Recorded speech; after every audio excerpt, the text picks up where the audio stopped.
Say who you are too.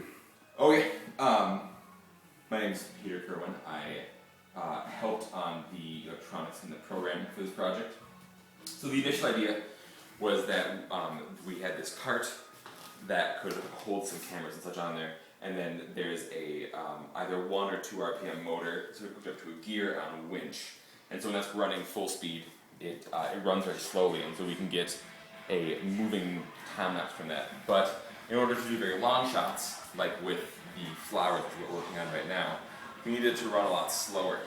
And so the ways that we talked about doing that were to have the Arduino microcontroller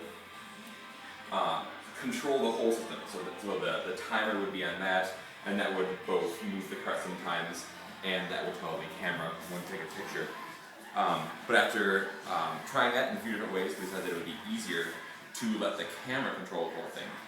And so now the way that this works is there is a photoresistor hooked up to an LED on the camera. So whenever the camera takes a picture, when it's storing to memory, the photoresistor will illuminate, and then that will be measured by these 2 wires into the Arduino microcontroller. And then based on the programming of that and how the initial settings are, that will then turn on the spike 8-bridge motor controller for some length of time, and then that will power the winch, which will slowly pull the ramp up the cart, or the track, sorry.